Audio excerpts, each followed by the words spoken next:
There's Kat. How you doing? You made it to the front door. I'm so proud. You did it. Did you say Froud? It's I don't know. Maybe it's just my cold. We all it have makes it cold, so much easier when I have the link. right? It's like, when you have the directions to do something, it just makes things so Well, much I don't know easier. about that. I don't know about that. Directions to do things doesn't necessarily make things easier. And I literally just read through like so I got this new mixer and I just read through the entire like manual for it. And I didn't understand a single word I read. So that's fun. I always Well, do that with board games. I'll like start like, okay, and oh my then God. Board game instructions are like it just makes my brain feel like something is not working inside. Just go to there's like play tutorials on YouTube for I know most that's what I games. typically do. I like read the instructions like once or twice, and then I'm like, all right, YouTube, all right, Mhm. and then I'll go back to reread the instructions, and then it will start to make sense. When I used to run social skill groups for with kids, and we would do like games, it was like 4 hours of prep because I needed to understand the game well enough to explain it. I was like, this is not worth my time. I might as well just hand the kids these instructions because they understand it like after one read through.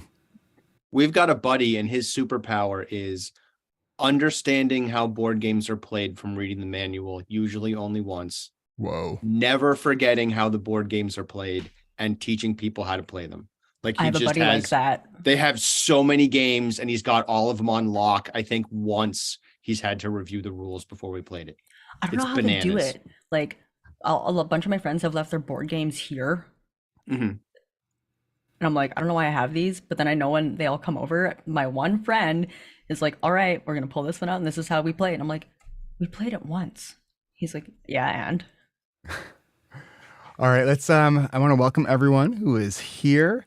If you have a question, use the Q&A box there and try to be as succinct on your question as possible. And if you want to go live, please put go live in your question. And just make sure you have headphones on and you're in a quiet space because we're recording this for a podcast. And hopefully this month we'll record it correctly and we won't put out the or make MJ do way more editing than necessary. Sorry, MJ, and thank you. Because last month's podcast got all recorded on one single track, so I couldn't separate the tracks.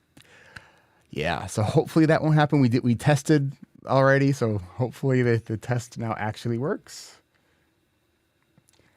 And we'll get started as soon as we see some questions come in. We are actually streaming this now on YouTube, so if you're watching this on YouTube, come to adhdrewired.com/events so you can actually ask your questions here. And on the chat, feel free to use a chat, but please note that if the default two is to host and panelists, which means everyone here, change that to everyone so everyone else can see it because I'm typically not watching the chat, but we are watching the Q&A. So grab those questions and we will answer them as they come in. We've even added the feature where you can upvote questions and comment on them. So if you see somebody else's question, you're like, yes, I have that question too. Because often what happens is one person's question will spark other people's ideas for questions and whatnot. Happy New Year, everyone. Happy New Year. Have you guys all landed on themes for the year? Yeah, Kat, what's yours? Mine is Kaizen, which means it's a Japanese term used was originally started by Toyota, and it's about like process improvement and change is good. So I'm taking all of my domains and breaking them down into what my processes are and process improvement throughout my life. Nice. Kaizen. Good Love it. change good is what it means. Kai San Zen. It's yeah. Cool. Cool. Does anyone else have a theme? so mine is. it's- I'm playing with around a few. I know acceptance is still one of them. Wabi sabi, so also a something about Japanese aesthetics, and it's like acceptance of transience and imperfection. So the acceptance part is still in there, and I'm a recovering perfectionist. So I'm just trying to almost in a way expose myself to like putting things crooked and like just staring at it and sitting with it and acknowledging like how it makes me feel when things are, yeah, there we go. Kat's got the right idea. Yeah, just embracing the not having everything to be perfect. Because, yeah, perfection is the thief of joy. I say it all the time. Why can't I follow my own damn advice? Because it's hard. It's hard, right? We Yeah, give the best advice that we need ourselves. I don't know about themes, but I'm finally rebuilding and restarting, so that part's nice. I'm not even running parent groups till April. Oh wow, good Yeah, for you. I'm not taking on any new clients. I'm not running parent groups. I'm shutting it down and reconnoitering because I haven't been able to do any kind of thinking or planning or stopping or pausing You've had a ton of since stuff going COVID on hit. too. And so that's my then 3 months is just chilling out and like reflecting and thinking and planning and all that kind of fun stuff. Except that we're getting our house painted next week. So the entire Oh, good first for floor you. of our house is I going to be hope painted. that So it is a little hiccup. a good sort of respite of stuff to kind of recalibrate. Yeah, I lucked out and made a good amount of money in the beginning of the year. So like I can go, all right, cool. Yay, workshops. And you know what you have to look forward to at the end of the year? A not crappy tree. Yeah, because it's in the trash. It's gone. We have a new one. It's smaller. I can breathe around it. I can open my eyes around it. Oh man. It's not under the house anymore. It's just in the basement. We have like a storage unit under the house that's where the other one was. This one's not going there. So Huh. All right. Any other themes that anyone wants to share? Well, we got a few questions coming in, and we'll get started here in just a moment. So What's yours, Eric? I've nailed down one of my themes. I'm still kind of like trying out my other ones. My first theme, it's around play, and it's play creatively and create playfully. And then the second one, it was first reorganize. Then that wasn't quite it. Now I think what I'm landing on is get to done. And what that has to do with is like the dishes, the piles, the laundry. Like, I'll do all the laundry and then it sits folded in my basket for a while. And then I'm like, wait, which was the dirty basket? Which was the clean basket? And then I'm making more work for myself. All these little things. Like I had an electrician come out to give me a quote because I want to add some can lights in one of our rooms because it's kind of dark. And I did that part. He sent me the quote, but I have not got to done yet because I haven't called him to schedule the actual work. So I think that is going to be my secondary theme because I want that theme to really guide action. What if the phrase is as you go?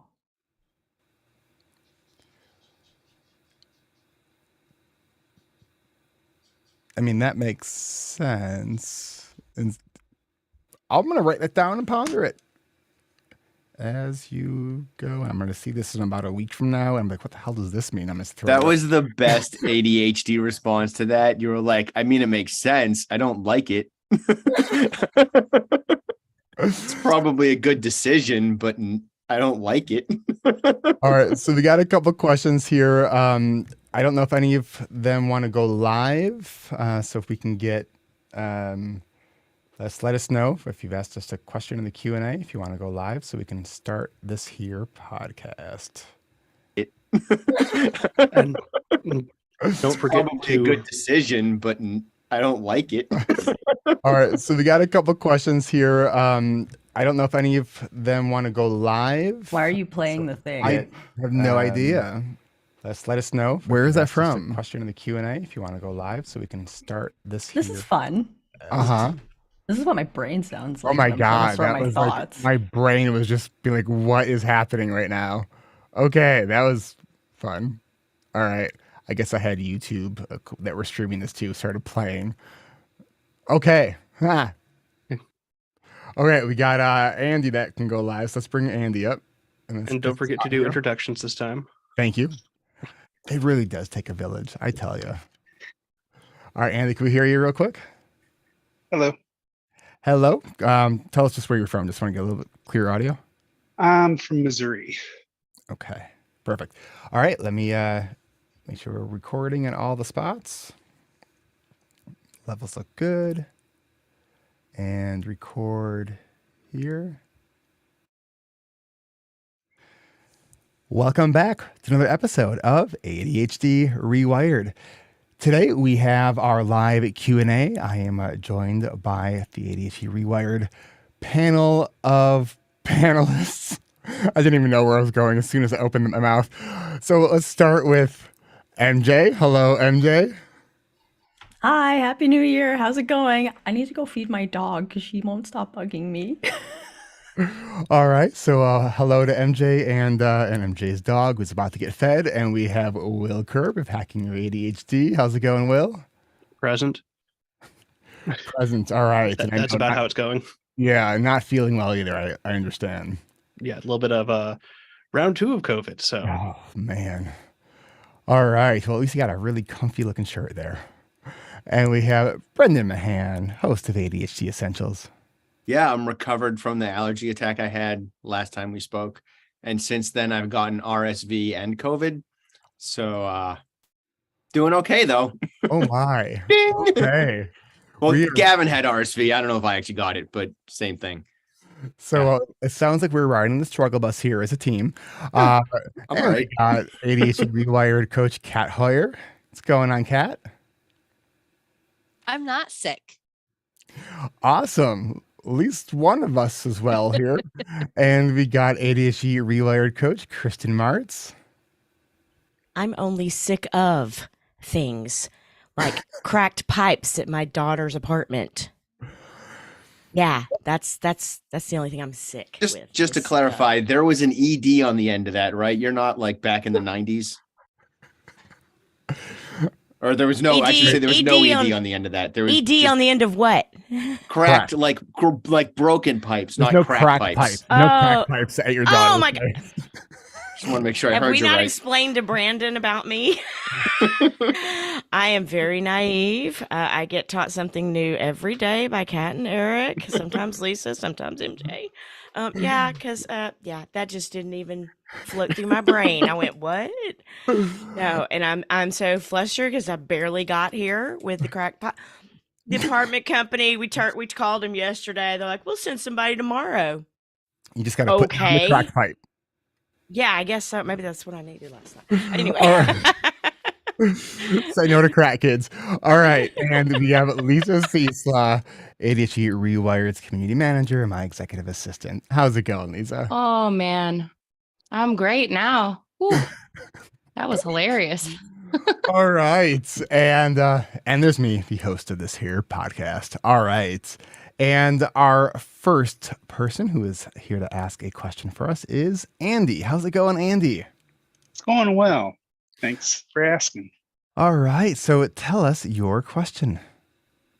Well, I recently diagnosed with ADHD in the last year or so. I'm 60 years old, so I figured out a lot of the workarounds just to survive my whole life. But one of the things that my doctor set me up on is like Strattera to help with meds. But and we've even doubled the dose in it. I'm not really noticing anything.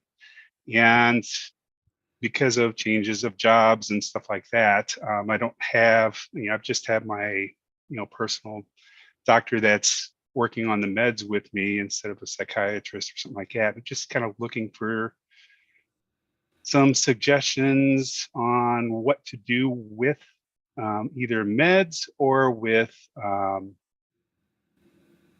or with helping to get more focused, because Okay. focus is really my biggest issue in life right now. So I got a couple questions for you. How long have you been on the dose that you're currently on? About coming up on 5 months, I guess. Okay. So it's been a while. Yeah. Do you live with anyone? Yes, my wife. What does she notice any difference? No, not really. She Okay. basically, even, there's some days I used to go like weekends, I wouldn't take it at all, because I'm like, well, I don't need to be focused on the weekends, but then I really don't notice either way. So it Okay. doesn't seem to make any difference. So and what dosage did you say you're on? Basically they have 40 megs twice, taken twice in the mornings. Okay. And Strattera is the only medicine you tried so far. Correct. Okay. So obviously none of us here are doctors. So I just want to say that. We just play them on podcasts.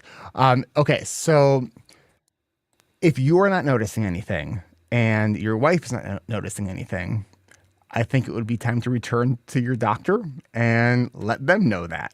Because there's lots of different ADHD meds. Something works for most people, but often it's not going to be the first medicine you try, right? But, because sometimes what we see happen is that the person taking it doesn't really notice the difference, but everyone around them does, right? And so, but what you just shared, that's actually not even the case. And I think for most people, when they had that positive treatment response to meds, it should be pretty close to a wow. Kristen? Yeah, not getting a wow. Okay, so I am a clinician, but I'm going to talk to you as experience as a mother with children who have tried non-stimulant. I looked it up to make sure I was remembering that correctly. So Strattera is a non-stimulant. One of the things that I have learned is that most medications, it depends on their half-life, but most of them work like this not most of them that have, I'm going to nix that part of the thought. Some medications you can't just take per day. Our stimulant meds, we can, because of the fast half-life with it, and you can see the effects immediately. My understanding with Strattera was always that you've got to take it every single day because it's one that builds up in your system to be effective, kind of like our antidepressants. So having said that, that would be one of the first questions I would ask myself, and then maybe my doctor also, to find out, because I heard you say sometimes I don't take it on the weekends. And both my children have been on different kinds of mental health medicines, and we would get told that. And then in my work too, doctors would say, well, you can't take the weekend holiday on this med. And so that is something I would explore more of to make sure that for your chemistry, your body chemistry, and Strattera, because it still may be that it's not giving you anything, but it could also be that you haven't allowed it to build up to a therapeutic level. Okay. For the last month, I've been doing it every day. Okay. I just take it with my vitamins, so it's still not big notice on that. And was there a reasoning behind choosing a non-stimulant? I used to have issues with high blood pressure, so I think that was the reasoning behind it. Okay. A year ago. I know about 10 years ago that there was a lot more caution when there was a history of high blood pressure. There's been some more updates in some of the prescribing sort of protocols. So you might want to look into finding a specialist to get the, because I think that what's not uncommon is find the specialist to get the dosage right, and then you can use your primary care physician to just for the maintenance of that dosage. Okay. But generally speaking, non-stimulants work best when combined with stimulants. I have not heard many people that actually have a good treatment response to a non-stimulant alone. Okay. So, Brendan? Recognizing that Andy is not the only person who is listening to the answer to this question. So this is not really for Andy. It's kind of for everybody else. Because I'm going to rant about a pet peeve of mine, and it's not intended as an attack on Andy. My example that I often use is I don't wear my glasses on the weekends, which is bananas, right? Why would I not wear my glasses on the weekends? When I hear people talk about how they don't take their meds on the weekends because they don't need to be focused or they don't need to be able to attend, I'm like, but don't you though? If I'm not on my medication, I am not as safe of a driver as I am if I am on my medication. to go as basic as I can, right? But not even just that. Like I have to make sure I do the dishes. I need to like be tuned into what my wife and kids are saying to me. So I just like if you need the medication to go to work or to go to school, probably there's other places where it's also helping. So just as a thought, feel free to disagree with me and think that I'm bananas. But that's my little thing that makes me twitch. Yeah, and it also can make the medication over time not as effective when we're not consistently taking it. Right. That's like old school thinking about those med holidays and taking the weekends off. And it's also, it grows out of, I think it grows out of like meds are bad and evil. And why would you put your kids on meds? And well, I put them on meds, but I don't make them take it on the weekend. Like a lot, I think that logic grows out of that defensiveness from parents. Yeah. From even still now, but more so back in the day. And it just kind of permeated everything and is not as obviously connected to that anymore. Yeah. And this whole notion of like parents being quick to medicate their kids. I have never, ever, ever met a parent who was quick to medicate their kids, including myself. When like I am completely pro med, probably like more than most people even are. I'm like, I'm not playing this. Like it's a personal choice. Like try the meds. I did a workshop yesterday, so the stats are still in my head. And these are pre-COVID stats because like everything's a mess statistics wise at the CDC. Massachusetts, 75% of parents medicate their kids with regard to ADHD. 75% of parents who have kids who are diagnosed with ADHD. Well, 75% of kids with ADHD diagnosis are medicated. So you're not saying 75% of all the kids in Massachusetts. No. 75% of kids in Massachusetts with ADHD are medicated. And I admit that statistic is pre-COVID. So like it might be different now with more diagnoses and that kind of stuff. Yeah. But like that's a pretty clear. Let's go, Kat, and let's get another question. So I know that Andy was asking initially about medication, but and while I am definitely pro meds, there are other things that I think a lot of us do that help manage our ADHD. And Andy, you mentioned that you have your wife. So I think a lot of times if we do have a partner, that could be something without putting too much on them, kind of reflecting with them. And it's really, really, really important that we have a supportive outlet, and that we're, because I speak from experience of not having that support and having someone who would berate me because of how ADHD manifested. And I've seen it a lot in our coaching groups where things are said. So it's really, really important if you don't have that supportive outlet or people in your life to find others that understand ADHD. And that's where, we talk a lot about community. So I think that's an important aspect of managing ADHD. Another one I know Eric talks about, for him, it's exercise. For me, it's meditation. So we all have sort of different things that may be a bit of an anchor for us when it comes to helping us manage our ADHD outside of medication. So I just wanted to add those couple of things to it.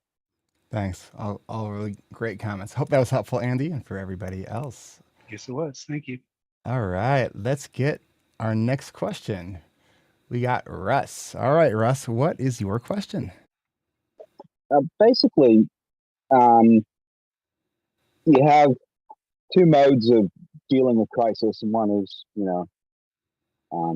everything is great, you can just jump in, fix it. The other one can be, especially when there's a whole bunch of things that stack on, an overwhelm mode where life stops. And all right, Russ, I'm gonna read your question because the audio is a little bit actually hard to hear. Okay, so I'm gonna mute you and stay on though, just in case we have a clarifying question.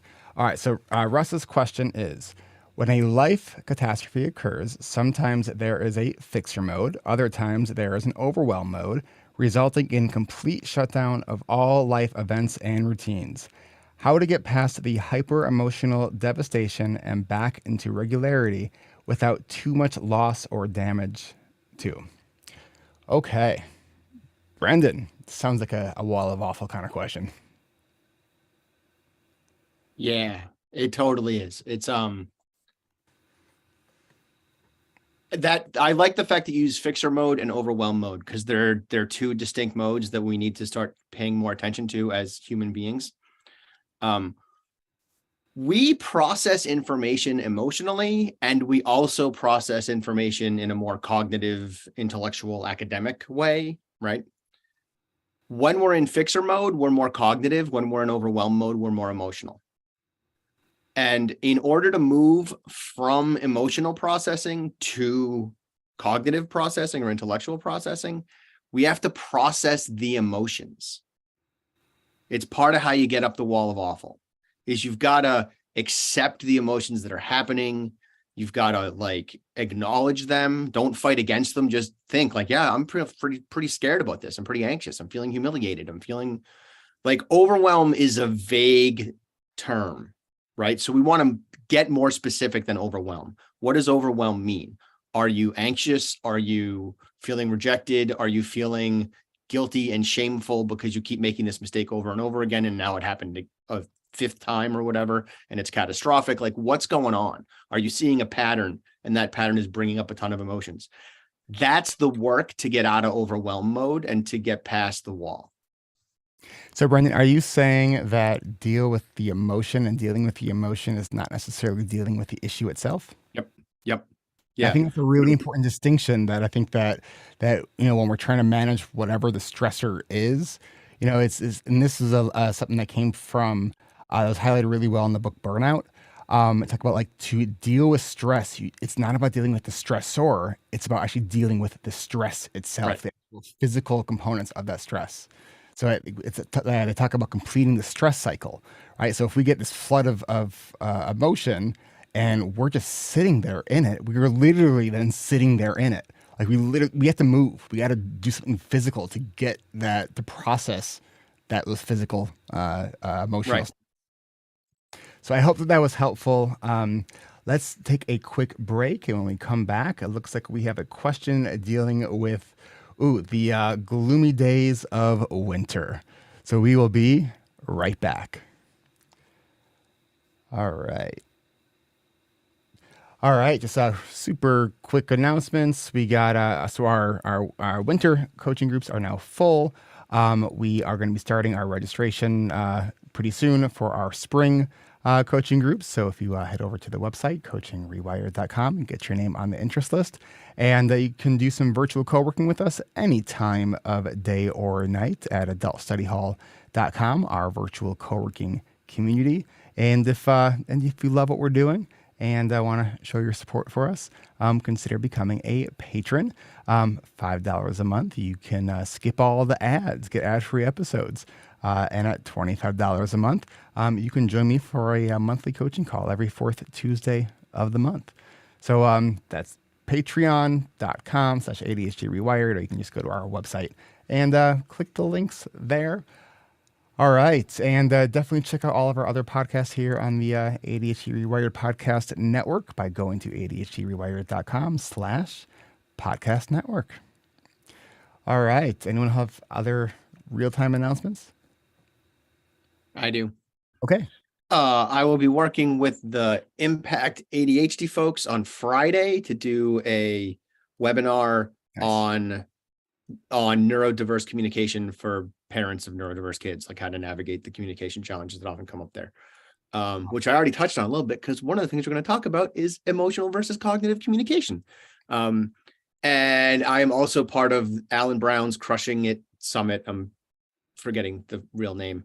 And I'll throw a link in the chat later for when that is. It's the 20th of January. And in my talk is about forgiveness and how to use forgiveness to reset relationships. That's great. Awesome. All right. Let's transition back. Who wants to do it?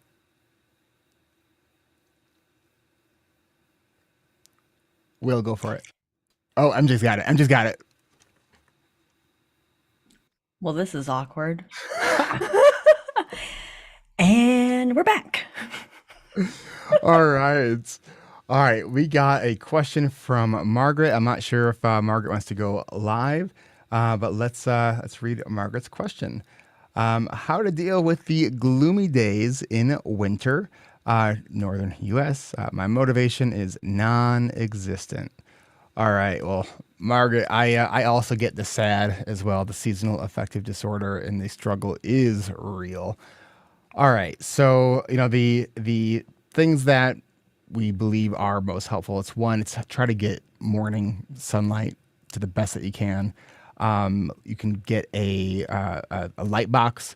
Some of the commercial available light boxes actually aren't bright enough, so you have to really get like the really bright ones, and they have to actually be something that I learned a year or two ago is because you're trying to emulate the sun, you want that light box to be just above the eyebrows because that's where the sun is going to be. And based on all the stuff that I read about it, that's supposed to be the thing that helps. Exercise. I usually will try to increase the intensity of my exercise during kind of like February, March. That's typically for me when it gets kind of bad. So yeah, trying to really get as much light as you can. Will? Yeah, I was also going to just emphasize too that go outside. It's gloomy, but the light outside is so much more intense than we think. In terms of lumens, like your typical room will have about, like 100 lumens. An overcast day is about 1,000. So it's way better to go out on an overcast day, still get that morning movement in. It helps immensely with motivation to have that kind of light. And also as an alternative to just buying like a regular like sad light, just get like a light pad drawing pad for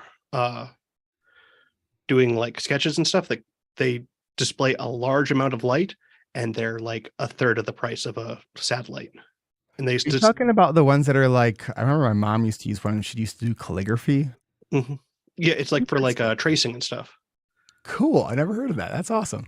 Yeah, they're a lot cheaper because they're not designed to be therapeutic, but they put out the same bands, and they are about just as effective from what I've read. And I saw someone in the chat that said 10,000 lumens is the therapeutic level. Also vitamin D too. Some great stuff in the chat. Kristen? Yeah, I was going to suggest also visiting your doctor about your vitamin D levels. I did mine a while ago, and my doctor wrote on the printout, it was like 10,000, whatever the unit thing is per day, forever. It says that we have a really, really high prevalence of vitamin D deficiency in lots of areas. And also, I learned that 10 minutes in the sun every day. Somewhere I read this, and I started teaching it to my kids because that's something a kid can do. And it's like what Will was saying, the outdoor, even in overcast, 10 minutes a day is helpful if that helps you get a measure and an understanding of you don't have to go outside for an hour. And intuitively, I'm thinking too, we stay indoors more when we're sad. We look at screens more when we're sad. That affects our sleep. I'm kind of wondering if, we mess with our circadian rhythms and makes it worse. And so maybe monitoring your level of intake of those things, also the blue screen, and then you stay up later and longer and on screens more, maybe monitoring that too and try to level that out.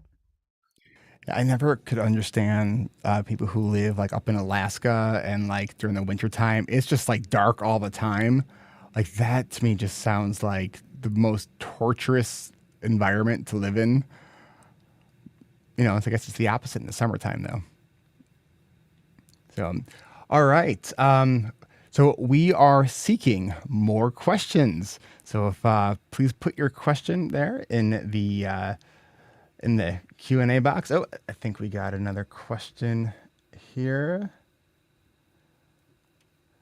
And I think it's a real-time question from Serena. Is the webinar Friday? Yeah. The webinar on Friday is aimed at parents, but the stuff I'm going to talk about is not solely useful for parents. It's useful for anybody. Anybody who's in a relationship with another human being needs to be able to communicate better. Awesome. So let's do this. We're going to take a one more quick break here. I know it's kind of a quick segment because we need some more questions. So we're going to get some more questions, but we will be right back. All right, y'all. We need some questions. You know what's going to happen, which usually happens, is as we are literally running out of time, all of the questions come. So here's what I want everyone here who's here right now to imagine. We have 2 minutes left. We're pretending, but really try to imagine. We have 2 minutes left. Here they come. Here they're coming right now. I forget what the name of that is. It's like the door effect or something like that. It's an actual thing where when you're leaving the doctor's office and you get to the door, all of a sudden you're like, oh, and all this stuff too. I think it's called the door effect, but I might be wrong. I've The heard threshold effect, maybe might be. I've heard doorknob therapy, where it's like when you're clinically when you're working with clients and like the session's over, they get up and they drop like a bombshell of a thing that's just like, oh, by the way, right? It's like. So when I used to do my clinical stuff, I would say, okay, I'm going to make a note of that and we will begin next week right there. All right. Okay, Juliet wants to know about morning routines. Jim is interested in accountability for college students. Great, let's get, all right, there's 1 minute left. Let the time pressure get those questions out. 1 minute left.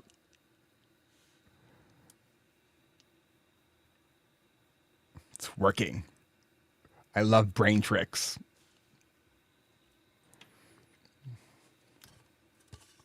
Again, if you are catching this right now live on YouTube, come on over to Zoom. You can go to ADHDrewired.com/events and you can ask your questions here. And it's the doorknob phenomenon. You got it. We were all close. All right. Let's see. Who wants to do it this time? I think we should all try it together. We know how well that's going to work. 3, 2, 1. And we're back. Awesome. Okay. Close enough. All right. So we got Juliet is asking. Juliet wants to hear from us about our morning routines. Oh, and she's also willing to go live. Great. Hi, Juliet. How you doing? Hi, good morning. How are you? Good. Doing Good, thank great. you. All Excellent. right. So morning routines. Who wants to start? Okay, then. Will's going to start. I can hear crickets. Yeah. It's like morning routines. We have What? those. Yeah. So normally I start my morning going with just trying to I'm trying to figure out where to start, because if I go from like getting out of bed, there's obviously the bathroom essentials and stuff. Sometimes I will do a cold shower in the morning because that is something I enjoy.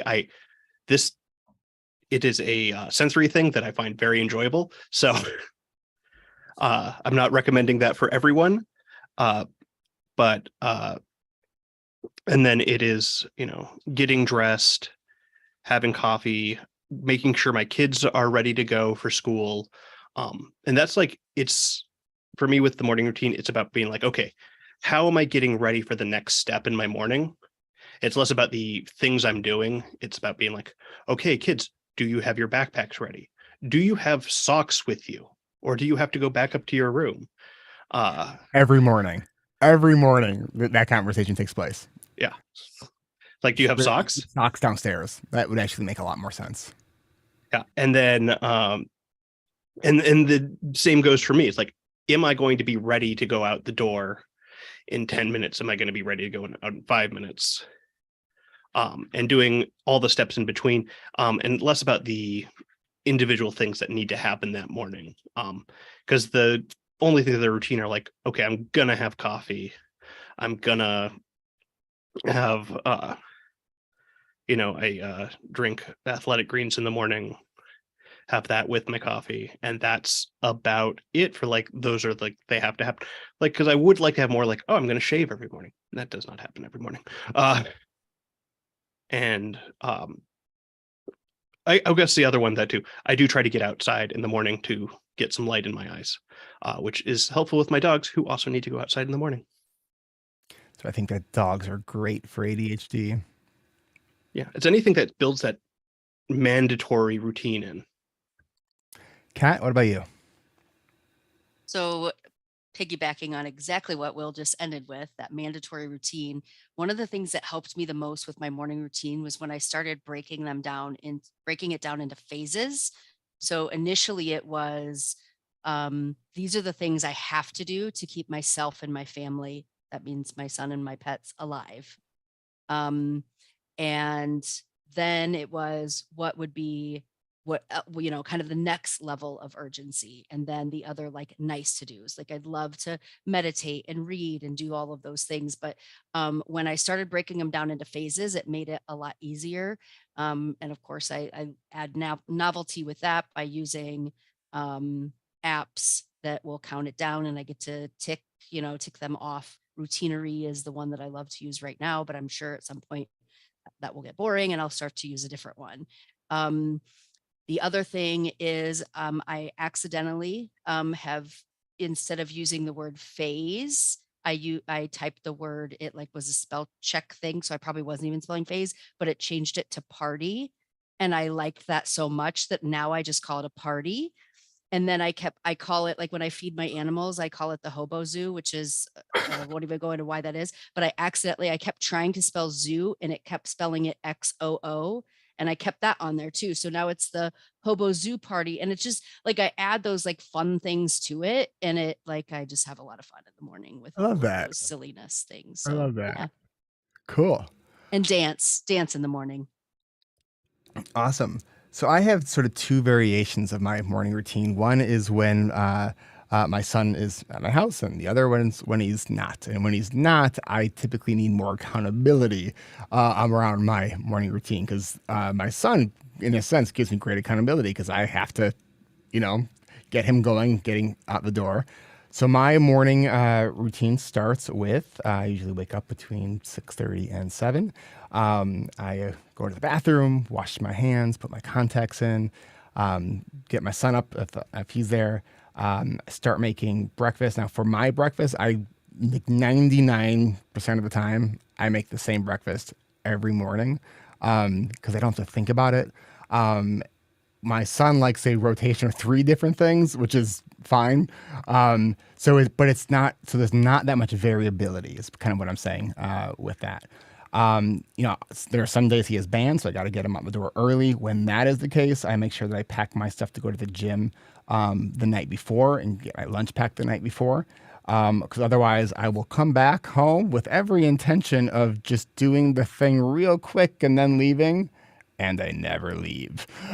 So having that so that urgency to get out the door is also helpful. And I try to get exercise at least 4 times a week, and with some accountabilities. And sometimes that's just like sharing a picture of what I'm doing.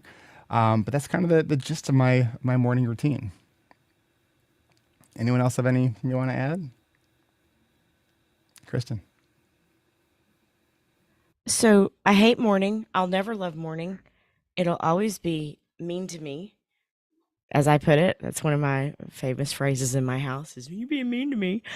And so some of the things I have learned about my mornings is I decided to time how long will it take me from waking up to getting my ass off the mattress.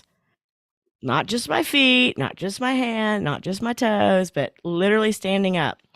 And if I do it in the most natural way, it's about 45 minutes. So there's so much routine in our lives with children with special needs that I think I fight even now, even though they don't necessarily live in the home. I think I fight it now, the idea of a routine. So a lot of things I do is think, okay, what's tomorrow morning? Oh, good. I schedule a PT appointment early because it forces me to get up. So I think about that 45 minutes, and that can vary. I still can be, like, get up, you got to leave, you got to leave, you got to leave, because my alarm clock is called my husband most days. I try to use the alarm clock, and it's mostly, Chrissy Boo, your clock's going off. Turn it off, please. I mean, that's my alarm clock. I mean, I even have to make him call me because it's so easy to ignore it. So it's the idea of scheduling things in the morning that will get me out of bed that I appreciate or value. So that is a help to me. I also learned to have a second makeup bag. Yep. Sometimes I'm the one in the car going at the light, you know, but it's like I plan for it. I plan for the light. I try to okay, I got to leave 5 minutes earlier than I think I need to leave because I'm going to forget my phone, or I'm going to forget my purse, or I'm going to forget to grab my medicine thing. So mine is a lot about incorporating the plan Bs around what I'm going to miss, because I really just hate getting up in the morning. I like staying up later. And so that's harder for me. Kristen, have you ever tried one of like the smart sleep apps that use the intelligent alarms that will that'll wake you up during the phase of sleep you're in? Yes and no. And the first thing I'm going to say is I had one that and it does help. But the one that I had did a light in the room, and I woke up magically. The light would go first. I woke up magically. However, it has to start so early that it wakes up the hubby too early. You don't want to wake up your alarm clock. So, well, yeah, I mean, he's so routine and so good at it. I don't want to mess him up. That is part of the compromise sometimes when we have partners, because the light, I would wake up before I'd ever hear the alarm start also. So, but I could revisit the ones that are just the sound on that. I need to find out which ones those are again. I've been using Sleep Cycle, I think, for almost 10 years, I think. And it is Sleep Cycle I use. I just think it is such an amazing app. Like, because I used to every morning used to just feel like, oh my God, I just got hit by a truck. And it was like 3 hours until my brain would be functional. And Sleep Cycle is true. Like, I'm kind of functional by the time my meds and coffee are consumed. I know what you're talking about, and I've used those. I just have to incorporate it in with the other alarms too. Just my whole life has been like that. It's been very hard, except for when I was younger and I only needed 4 hours of sleep. Literally, I would just wake up on my own. I'd go to bed, the last one to bed and the first one up. And at some point that just fell off the rails. That's the one thing I'm actually looking forward about aging, is that they say you don't need as much sleep. So I'll be like, I've been preparing for that my whole life then. Brendan? I'm up at 6:30. If Gavin is still in the shower, then I wait for him to get out of the shower and then I take a shower. Or actually, then I make the boys breakfast. So breakfast is protein, plants, and pancakes. Protein is a hard-boiled egg or bacon. Plants is usually banana or raspberries, sometimes blueberries. And then the pancake is either a pancake or a waffle, but that's what they have pretty much every morning. And then I make sure Nate's up, because he usually needs a little bit of help. And he's not bad. He just needs me to stick my head in and be like, dude, get moving. And he's like, okay. And then he starts moving. And then I hop in the shower. I finish the shower. I usually have 15 minutes to do something. So I might look at what I'm doing that day. I might do a form. I might lay down on my bed and be tired. It depends on where I am. And then at 7:35, I peel apples for my kids' lunch.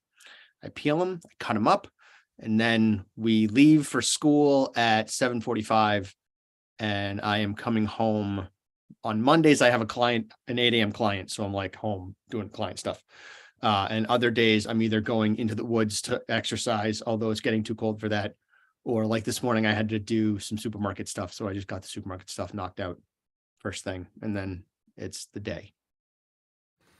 But it's pretty rigid. It's pretty at this time I do this, and then at this time I do this, and then it's the boys in school and yay. Do you feel that there's all this sense of freedom by creating rigidity around these the routine parts of your day? Some of it is stuff has to happen by a certain time. Yeah. The boys have to be to school by 8, right? So, and if I have an 8 a.m. appointment, which is not uncommon, not only do the boys have to be home by 8 or be in school by 8, I have to be home by 8. So I really have to be dropping them off at closer to 7:50. Look, thankfully the middle school is not that far away, but that's what creates the rigidity, and is that like I've got this thing happening at this time and working backwards from that, and it's only an hour to get a lot of stuff done. So I know, one of the things we often talk about in our coaching groups is people like, well, that's so boring. It's like, it's great to have variability and novelty, but put it where it matters. yeah. Right? Because it's like, if we can take some of the effort and energy away from what is demanded of our executive functions by really routinizing our morning stuff, like it's going to free up all kinds of processing stuff in our brain. I don't have to think that much in the morning. Yeah, and, exactly. And executive functions are the last thing to wake up, right? In the same way that they develop last as we grow up, and evolutionarily speaking, they develop last. They also wake up last. Like they're not online yet. And that's part of why I'm doing a lot of stuff for my kids, is because like your executive functions are even weaker than mine. I don't mind throwing together a breakfast. It means I'm making a ton of pancakes on Sunday. I'm not making pancakes. I'm pulling them out of the fridge, maybe toasting them, maybe not, and sticking them on a plate and handing them to my boys. And they get chocolate milk too. But it's like that's a 5-minute experience. It's not a big deal. So so it's always funny when something sort of throws a wrench in your routine, like this morning when we had to leave the house in 2 minutes because it's a band day, so we had to leave earlier. And one of the things I told Gibson, my 11-year-old neurodivergent son, is he's got to do his hair because it kind of looked like he stuck his finger in an electric socket. And so he says, "Dad, I did my hair. I don't know if you're going to be proud or mad." I was like, oh God. Like, what did you do? So we have this gel that I think we've used 3 times. It's like this gel where you literally take a little pea size amount and you mix it with water in your hands and you spread it all over the hair. It's literally the name of it is something glue. Well, he used a little bit more than a pea size amount and didn't use any water with it. And I think the victory was while I was internally completely losing my shit, I think I kept my cool pretty well during all of that, because it was just like, oh God, like he tried. How cute is that? Can I like be the educator guy for a second? Like I just want to be the representative teacher.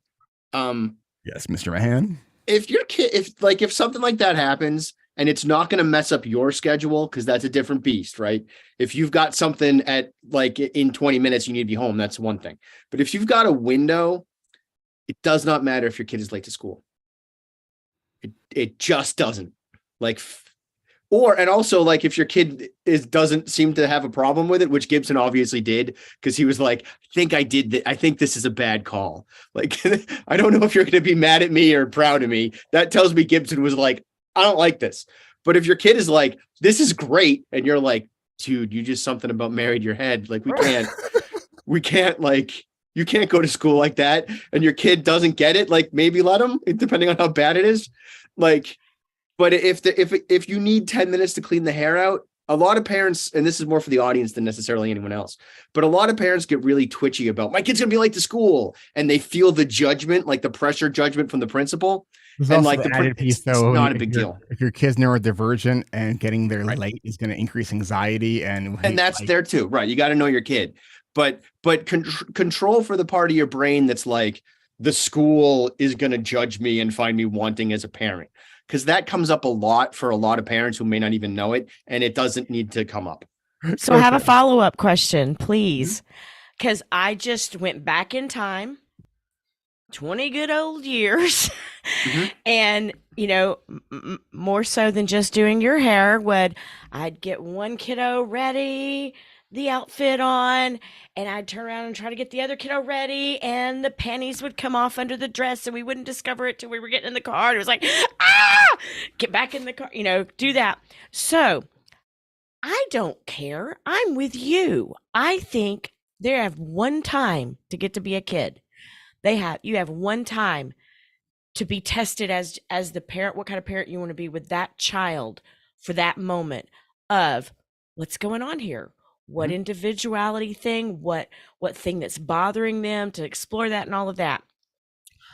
For the parents out there who are going, oh, hell no, I've been called to the principal's office before for being late, knowing I have 2 special needs child. Basically told there's going to be a big consequence. And they weren't joking around. And I was like, what the? I have enough to deal with. So what would you say to them about how do we manage that part of the conversation if that is what you walk up to? Yeah. If you're in the boat where like the school is starting to say to you, like, you're late too much, then you're late too much, right? I mean like I meant like a one-off. Like it's not like a chronic thing. If it's a chronic thing.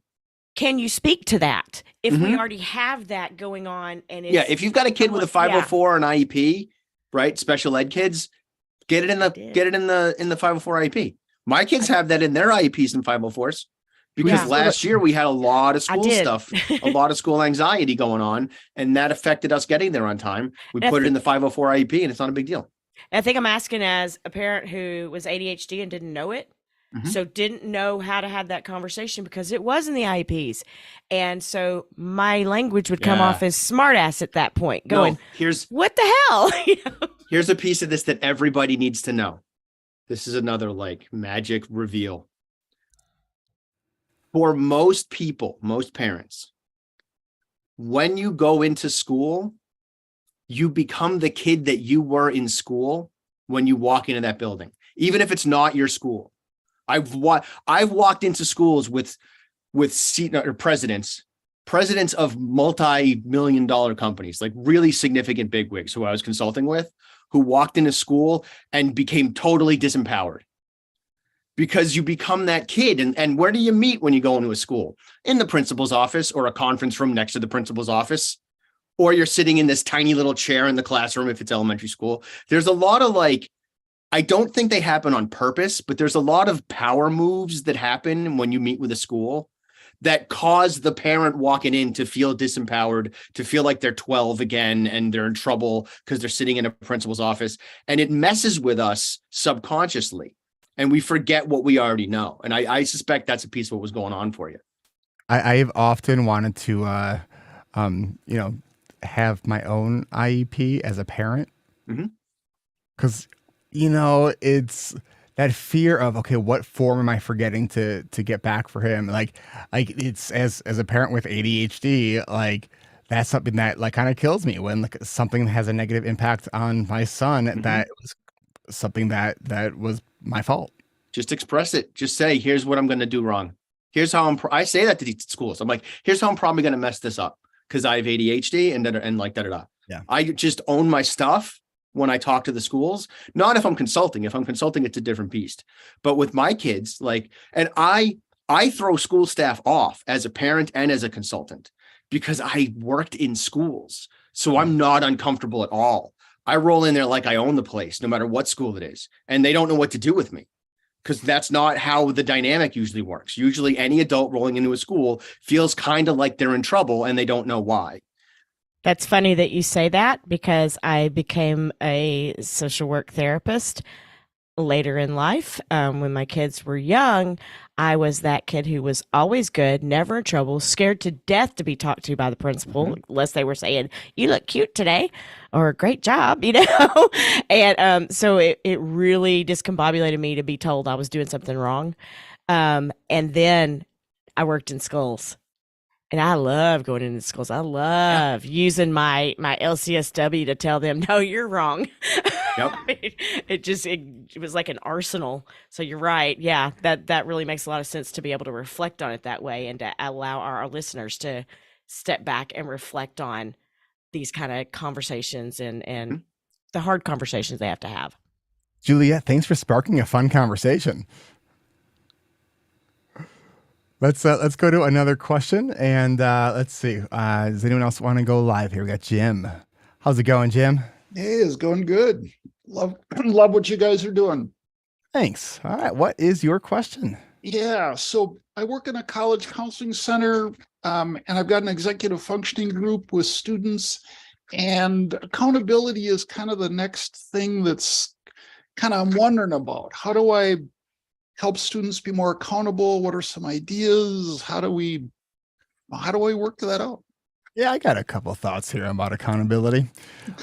All right. So the first thing is they have to want it and they have to seek it. Right. Is, one of the things that I often see that people get wrong when they are trying to create these accountability structures is what they're actually doing is creating codependent structures. Right. And so this idea of like, oh, I got this thing due. Will you call me to remind me to make sure I'm doing it? Like that's codependence. That is not accountability. Right. Accountability is, hey, I got to start working on this paper. I'm going to send you a text showing you a picture that I've actually in front of my computer at this time. If I don't text you to show you that at this time, could you check in with me?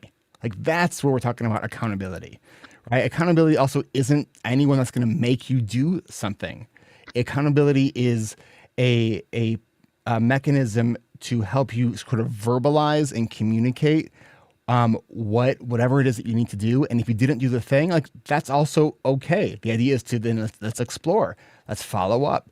We in our coaching groups, we call it compassionate ass kicking, right? It always has to start with compassion because when you're dealing with ADHD, like the amount of shame that we often carry from screwing stuff up, it is real. It is real. It is pervasive, and if not, I think handled with care can lead to even more mental health challenges, right? So it starts with compassion, but it can't end there, right? So the ass kicking part of it is okay. Like you didn't get the thing done. We get it. Like it was hard. All right. Is this still important to you? What's plan B? When's the next opportunity you can do this? So kind of asking those follow-up questions, and then really it's try to make that account, especially with college students, make it easy to be accountable. If you have to give some whole long report about what you did, like that's not going to happen. Right. But if you can set up that accountability, as simply as taking a picture of something. Like let's say someone's having a hard time getting to class on time or showing up for their classes. Maybe just taking a quick selfie, like when you're in class, just to show that they want to do that. But really, it's important that those things are empowered for the students. And I'd also say, and this is something we learned through our coaching groups, and this is with adults, is if you're doing accountability, have more than 2 people in the group, right? Like, because if they all have ADHD, there's good. You need backups, right? Because someone's gonna have an ADHD kind of day and go radio silent or whatever. So having a couple people, if they're part of an accountability team, can be really helpful. How does that sound to you? And do you follow? Fantastic. Wonderful. And you've obviously got good experience and passion for it. So I appreciate it. Well, awesome. I wish there was something like that when I was in college. All my support strategy was Adderall. That was it. And we called it speed in my day. Anyway, sorry, too much information. Thank you, Jim. Thank you. I don't have much to speak on this, but if it were me back in college, because I went through college the first time and I dropped out, and I went through the second time and I passed, both times not knowing that I had ADHD, but knowing what I know now, if I want to be held accountable, yes, I agree that I have to be the one seeking it. And I would want to be encouraged to do the thing versus being reprimanded or told, do this thing or else. Because I feel like when that was happening with me, that was more of a deterrent to actually do the thing versus like, oh, I actually want to like try to finish this assignment. To what Eric said, like a lot of compassion with that, but of course it doesn't stop at the compassion. It also has to start with, maybe encouraging students to have them ask themselves the questions of like, well, what can I do with this, or what's a different way that I could go about doing this? Something that I wish that I had as well was being encouraged to ask those questions of like, what are the alternatives of doing this thing to get to the same ending, right? Because 2 + 2 = 4, but so does 1 + 3, and so does 3 + 1. So there's if it's still the same result, encouraging them to figure out different ways that they could still reach that same thing is something that I wish that I had, instead of it just being this one rigid thing. Because then I would have been more inclined to be accountable and be like, oh yeah, I'm going to try it this way. Like, I'll get back to you on how that's working. And Jim, I actually have a follow-up question. If you're doing an executive function group on at your college campus, can you also organize like co-working spaces for those students? So they're just getting together so they're doing their own work, but together? Yeah, maybe. And that's the kind of ideas I'm looking for. What could I do? And if there's an idea, I'll follow through to see if it's possible. So absolutely. We do have our adult study hall, which is a virtual co-working community. So it's people just hop in and kind of do their work while they're on Zoom. And it's one of these things where it's like, is that really that effective? And for a lot of people, it really is that effective. Not for everyone, but no strategy is going to work for everybody. Yeah. So I could have rooms set aside, but also maybe a Zoom part of that, right? Yep. Cool. Absolutely. Kat. I think when Eric, you and I did the accountability talk at CHAD, we just did one, Jim, this last CHAD conference, and I think the piece out of all of it that was the most impactful for me to hear, even though I teach this and I practice it and all of that, I pulled up our talk, and it's the piece that says accountability is simply accounting for what you did or didn't do based on previously shared intentions. And I just think that like simplifies it down into like such a easy to understand model. Mm-hmm. Thank you. The end. Brendan. I just want to play with codependency for a second. Because you said, like, if a kid is like, remind me, I think that was your example, like remind me to do blah. You were like, that's codependency. That's not accountability. I agree. And and a freshman is not a sophomore, is not a junior, is not a senior, right? So if a freshman is like, remind me to do blah, they might need to start there, and you might need to scaffold them to accountability, which means you're going to need a plan for how to get them to accountability. But you might lose a freshman that you're trying to help because they're used to all of their lives. That's how it worked. And they don't know how accountability goes. And accountability might feel like judgment and like shame and guilt, and you might lose them. So you might need to have a plan for what to do with freshmen in terms of like, they went their whole lives and people just were like reminding them to do. And you might have a policy where like you get 3 reminders and that's it. Or you might like, you get reminders until October or something. Like, I don't know what makes the most sense. You might have to have a couple of different policies depending on the kind of kid you're working with. But I would say don't totally rule that out, because part of special education is that meeting them where they are and getting them to where they need to be. So yeah, I think that's great. Accountability is also so relationship based. And so with that idea, I would also highly, highly, highly encourage for any college student who's listening to this, is to have regular meetings with your professors. Use those office hours. They actually, like, it's one of the things that most professors say they look forward to the most. And they are frustrated when students don't use the office hours because they want to build those relationships with those students.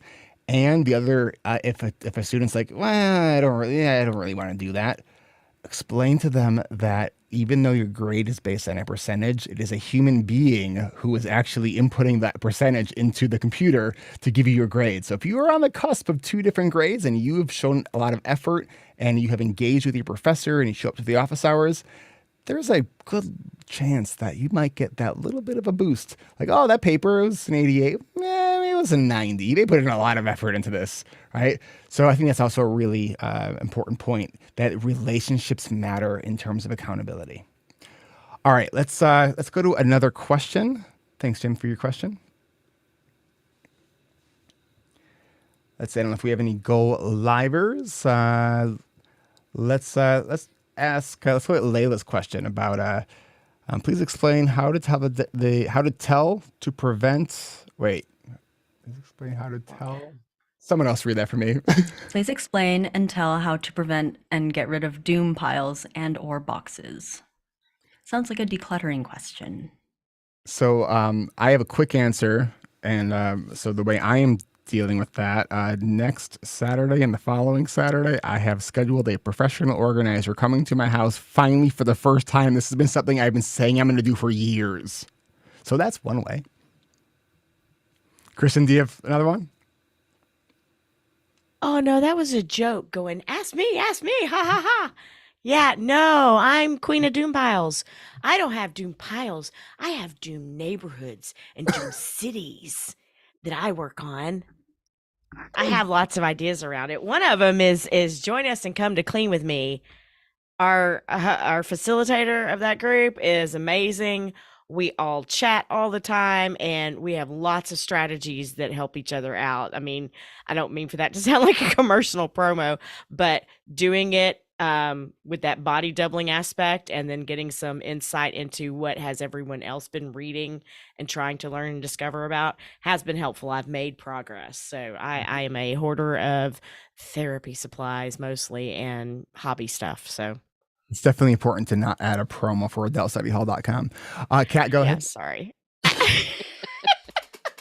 www. No, okay, no. So I actually, for me, I still work on some of these things, but once I realized like what kind of doom piles worked for me, it was a lot easier to create an environment that was that worked for me. And there's a test that you can take called Clutterbug, and you can see what kind of clutterbug you are. I don't remember what I am. I think I'm like a butterfly or ladybug. I don't remember, but my type of clutter, I like for things to be, so if you can see, I've got like these baskets behind me. I like for my clutter to be in baskets, and I can tell you what's in each one of those. I'm by my door, so one is for me, one is for my son, one is for my dog, and but I do better if they are things that I can't see. There are other people that want to see their things, so clear bins are better for them. And once I realized that, I was able to incorporate that into my decor, and I was able to get a better handle on my clutter. What if instead of calling them a doom pile, we call them quest piles? Because then it's like there's a quest in this pile. It makes it sort of seem more fun. That is one of my biggest techniques, Eric. Yeah. Is that I do literally call them neighborhoods, homes, until they get to an actual home. And I even have like dorms, and I have like mobile units, and like those are in transit to someplace else. I mean, I do use that. That's actually helpful. I think we're going to need to explore that idea. That's like super depth. sophisticated. That's awesome. Yeah. Brendan. I have a few different things I do. One, when I've got a doom pile, like it means I haven't touched it in like a month at least, probably, right? So I go back through them after a month or two or three or whatever. And I'm like, how much of this stuff actually matters? And I get rid of like 2/3 of it at least, if not more. Because a lot, and not just how much of it doesn't matter anymore, how much of it is expired. Like how many of these are like, you could take this class that happened 2 months ago and you can't sign up for anymore. Like that happens too, right? But so that's one strategy, is that helps cut it down. But the other stuff is like making it more engaging and fun to do. Right. And but before I go there, I also have to do this when no one is home. Like I want to own that, right? Because there's some shame wrapped up in these doom piles.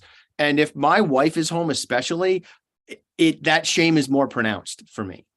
Unless her presence is causing me to feel accountability and doing body doubling stuff, which sometimes that's the case, but oftentimes it just makes it harder because there's shame wrapped up in it, and I need to do it by myself when no one's around. So that's a piece of this.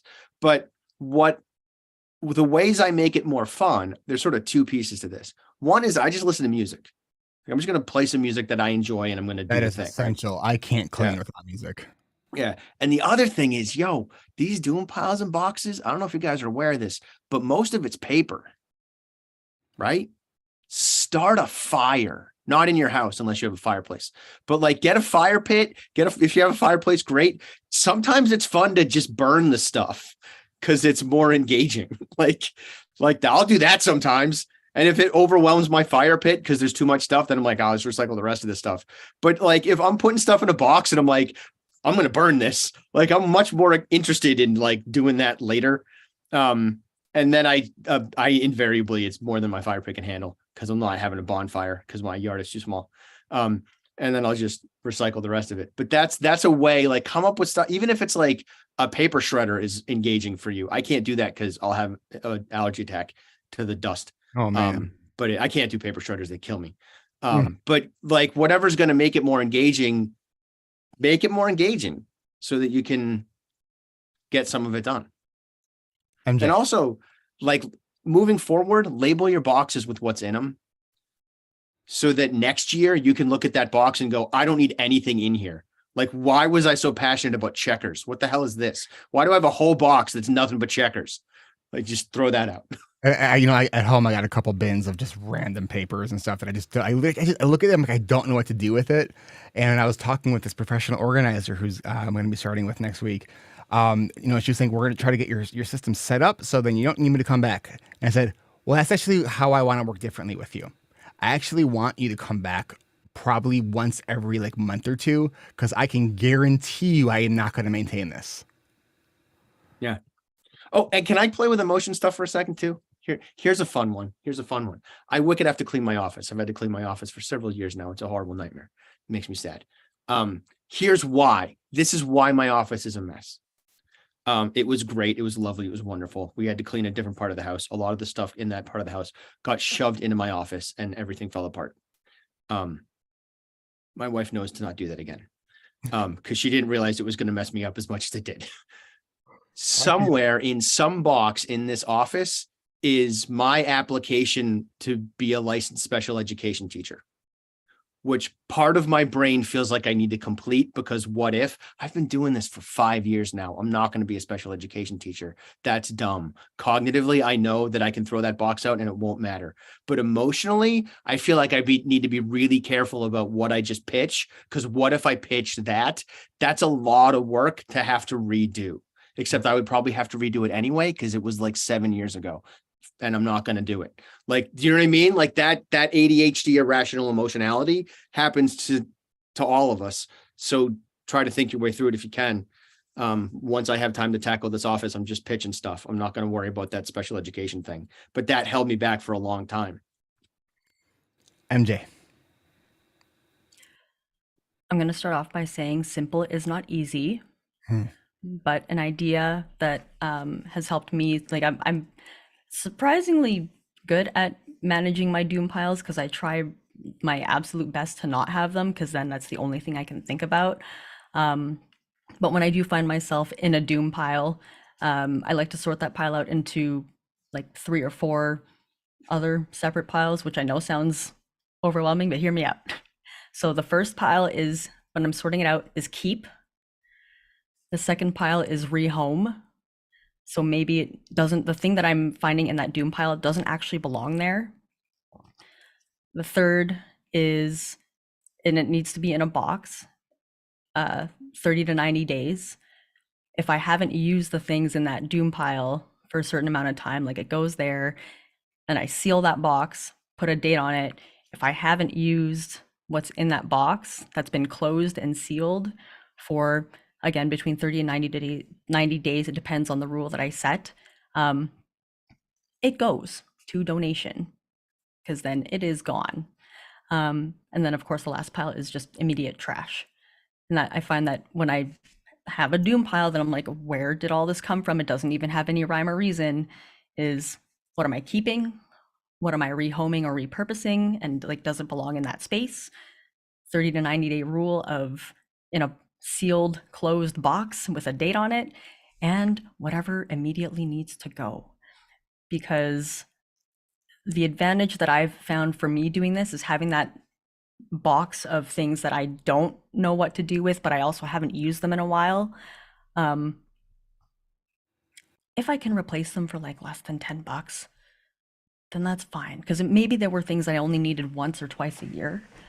And that really just helps to sort out with, what am I going to keep? What do I really need? Am I keeping things just in case? And I think I said it a couple monthly Q&As ago, is like, what is the cost of storing those things? It's not just the space, it's the mental space, it's the emotional space. So if I That can at idea least of sort the it out just in a in way to case. go. Yeah. I remember when I was moving about 4 years ago, and I was listening to the Minimalists, and that just in case thinking. I did not realize how pervasive that thought was in my brain when it came to like keeping stuff.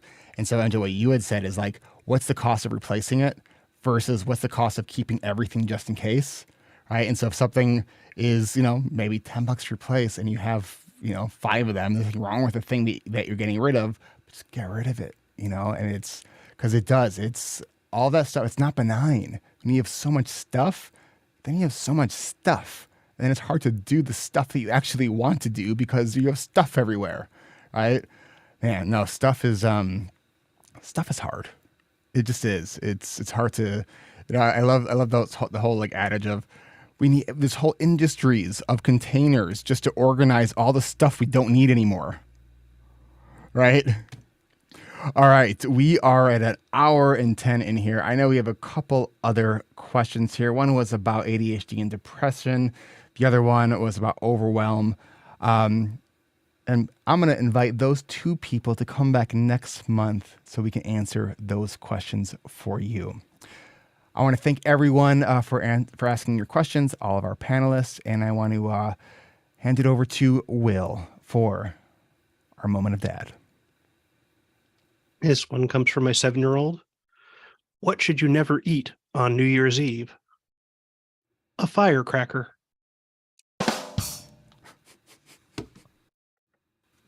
Nice. There it is. There's Kristen. Sorry, I wouldn't unmute it because I know you'll love it because I laugh wholeheartedly at the dad jokes. They're awesome.